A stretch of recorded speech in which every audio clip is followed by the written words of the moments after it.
স্বামী টিভির আজকের অনুষ্ঠানে আপনাদের সবাইকে স্বাগতম। সাথে আছি আমি মোহাম্মদ মাসুদ রানা। আজকে আপনাদেরকে শোনাবো মোহাম্মদ মমতাজউদ্দিন ভাই এর মানবতার গড় এর সফলতার গল্প। মানুষ মানুষের জন্য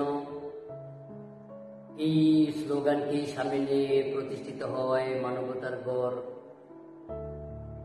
গত 7 এপ্রিল মমতাজউদ্দিন ভাই এর উদ্যোগে কাপাসিয়া উপজেলা পরিষদের চেয়ারম্যান জনাব মোহাম্মদ অ্যাডভোকেট আমানত হোসেন খান এই মানবতার গড় এর উদ্বোধন করেন। এরপর থেকে শুরু হয় মানবতার গড়ের পথ চলা। মানবতার গড় একটি ব্যতিক্রম ধর্মীয় প্রতিষ্ঠান। এটার আলাদা একটা বৈশিষ্ট্য আছে, আর এই জন্যই বলা হয় যে ব্যতিক্রম ধর্মীয় প্রতিষ্ঠান। বৈশিষ্ট্যটি হলো এখানে মানুষ তাদের প্রয়োজনীয় অতিরিক্ত জিনিস, যারা সমর্থবান মানুষ আছেন তারা তাদের প্রয়োজনীয় অতিরিক্ত জিনিস এখানে রেখে যাবেন এবং পরে যাদের প্রয়োজন তারা এখান থেকে নিয়ে যাবেন। এ হচ্ছে মানবতার গড় এর বৈশিষ্ট্য। তো শুরুতেই করোনাকালীন সময়ে মানুষ যখন কাজ হারিয়ে নিম্ন আয়ের মানুষ যখন আপনার অসহায় হয়ে পড়ে, ঠিক তখনই এই মানবতার গড়ের উদ্যোগ নেওয়া হয়। এই মানবতার গড়ের মাধ্যমে অসংখ্য মানুষ যখন কাজ হারিয়ে অত দরিদ্র এবং সাধারণ মানুষ নিম্নয়ের মানুষ যখন অসহায় পড়ে, তখন এখান থেকে অনেকেই খাদ্যদ্রব্য এবং বিভিন্ন উপসামগ্রী মানুষের রেখে যাওয়া সামগ্রী নিয়ে তারা তাদের জীবন নির্বাহ করতে থাকে। আর শুরুতে মানবতার গড় আপনার করোনাকালীন সময়ের জন্য সূচনা হলেও পরে তা আস্তে আস্তে অনেকটা সফলতা অর্জন করতে থাকে এবং পরে তা বিভিন্ন ধর্মীয় অনুষ্ঠানে এবং বিভিন্ন স্কুল শিক্ষা প্রতিষ্ঠানে বিভিন্ন সময়ে তারা উপহার সামগ্রী প্রদান করতে থাকে।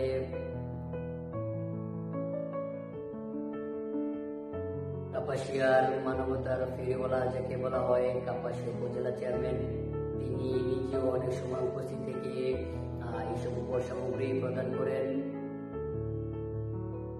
আর ধর্মীয় অনুষ্ঠান, মুসলিমদের ধর্মীয় অনুষ্ঠান ঈদের সময় দরিদ্র এবং অসহায় মানুষের মধ্যে ঈদের উপহার সামগ্রী মানবতার গড়ের উদ্যোগে প্রদান করা হয়। পুজোর সময় বিধবা, অসহায় এবং বিভিন্ন শ্রেণীর মানুষের মধ্যে ঈদের মধ্যে উপহার সামগ্রী পৌঁছে দেওয়া হয়। অনেক সময় কাপাসিয়া উপজেলা ইউএনও ইসমতারা উপস্থিত থেকে এইসব উপহার সামগ্রী প্রদান করেন।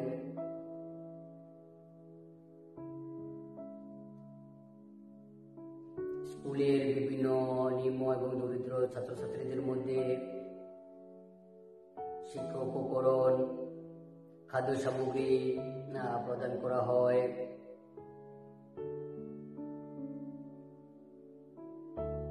এতিমখানা এবং অনেক সময় এতিমখানাতে এতিম ছাত্রছাত্রীদের মধ্যে বিভিন্ন খাবার সামগ্রী প্রদান সহ অসংখ্য সফলতা অর্জন করে মানবতার গড়।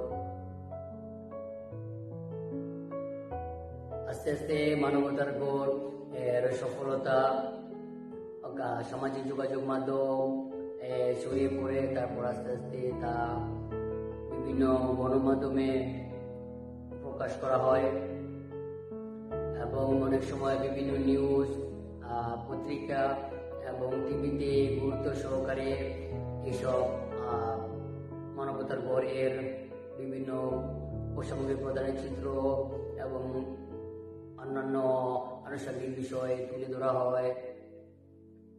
প্রকৃত বলতে গেলে মানবতার গড় অনেকটাই সফলতা অর্জন করে এবং যার মূলে বিভিন্ন এলাকার ধনাঢ্য ব্যক্তি এবং প্রবাসীদের যোগিতায় অনেকটা সফলতা অর্জন করতে থাকে।